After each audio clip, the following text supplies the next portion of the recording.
I guess the main thing you want to talk about here was you, you when you sent me the message, you're like, hey, you want to talk about the Manjaro fiasco? I wasn't sure what you were Yeah. specifically referring to because when I hear Manjaro fiasco, I think of 10 different things. Oh yeah, there's all of them. This was like the first one. Actually, yeah, it Well, was. no, I don't even think of necessarily Pine stuff, right? I think of like the first thing that came to my No, mind. I know. Yeah, the first thing that came SSL to, certificates. well, no, it's not even that. More recently, there was the split between the company side of things and the community side of things. They wanted to go in two different directions, and people were forking the pro. So I wasn't even sure specifically what you're referring to. So for anyone who might hear Manjaro fiasco and be like, I don't know what we're talking about, what happened here in relation to Pine?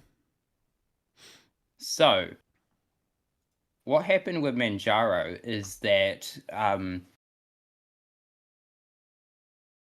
just trying to get all the information in my head at the Sure, same time. totally fair. If you need to like jump around or you want to start at an earlier point, like whatever you need to do.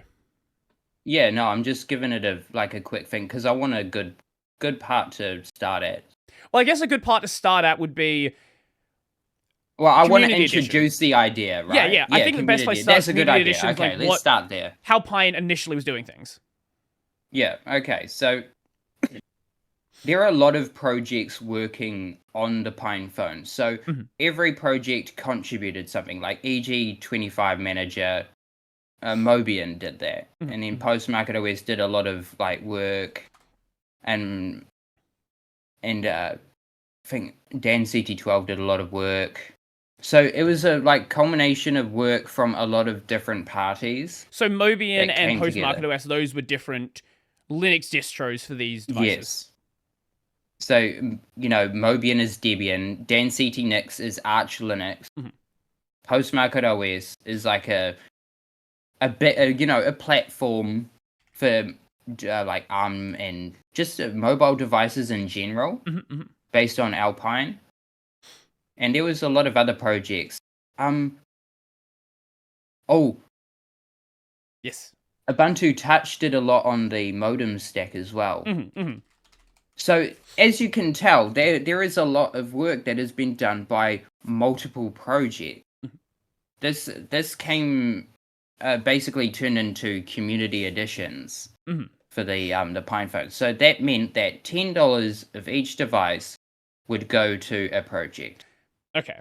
So you would buy the device, and it basically acted as a donation because you bought the Postmarket OS version or the Ubuntu Touch version. Correct. So you would basically donate to the project itself, and they would get them, the funds to, keep working. Maybe pay a developer, maybe get hardware, that kind of thing. Right, and this mattered a lot because the mobile space, even now, is a very small part of the Linux space. There's not it's not as bad as it has been at certain points in time, but it is still like, when people think of Linux, they think of the desktop, they think of servers, they think of like all of these other things, and then somewhere way down the bottom here is sort of like where mobile is. Yeah, it's very it's not very mature yet, I'd say. There's a lot of problems, especially I've had with audio, like get audio routing from the earpiece and all of that kind of thing. But yeah. Sure. So what I was getting into from that is eventually we had the Manjaro Community Edition. That was basically, I think that was the last one. And then Pine decided that they wanted Manjaro to be the distro that would, be shipped with the PinePhone. Now, the problem that people had... And this was back in 2020, yes? By the looks I think that was 2022? I'm seeing an announcement from Lucas. PinePhone, August 31st, 2020. Is that for the Community Edition? Yeah, that's for the Community Edition. That is like the announcement of the device. For the Manjaro one or the yes. Ubuntu Touch one? No, the Manjaro device. Oh, okay. Well, it has been a while. I I just actually want to forgot. get dates clear. The dates aren't the most important part here, but for anyone who's kind of curious. Of course. And so this was a big problem because Manjaro didn't actually contribute much. So they didn't contribute the modem stack. They didn't contribute, all of the kernel changes. They didn't contribute basically anything. And they just, shipped what other people had worked on. And so people felt wronged because they were just taking all the work and they were now the, the distro that was shipping on the PinePhone. So the concern was that it was the one thing they were shipping. People didn't really have concerns when it was just one of the community editions. Exactly, yeah. But that's not what tipped everything over, I don't think. Like, that was really annoying, but, what actually tipped people off is the whole SPI thing. Okay. SPI being? So an SPI is basically an external flash chip, and this is basically used on the PinePhone Pro and PineBook Pro as a chip to store U-boot on. So it's a chip that gets read before the SD card and before the internal storage. So you can put a bootloader on there, and no matter what, you'll always have a bootloader. Okay. The problem is that Manjaro wanted their U-boot version shipping on the PineBook Pro. Instead of Talboot, which is basically a distribution of U-boot that, it's got quality of life changes and stuff like that. So people felt like PineStore wasn't listening to the community at that point. They were following the project, so to say. They were the project versus the individual. If you get what I mean. Could you expand upon that? So, PineStore feel that it is better to basically support a project rather than individuals, right? Sure. Because a project has a group of individuals working on the same thing, while individuals themselves can do a lot of great work. They they are contributors to individual contributors to a main goal, if you get what I mean. I think I understand. Yeah. So it's easier for Pine to support a project rather than a group of individuals working on something. Well, it also makes sense that there is more of a legal entity to deal with as well. Exactly. But I don't like that idea. I want to support individuals as well, but there is something that I will get into later on that I want to talk about, concerning individuals and projects. But yeah, and so that ended up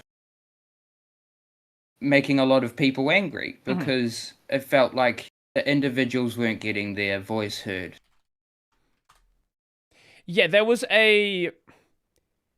so in 2022, there was a big blog post that came out from one of the members, Why I Left Pine 64.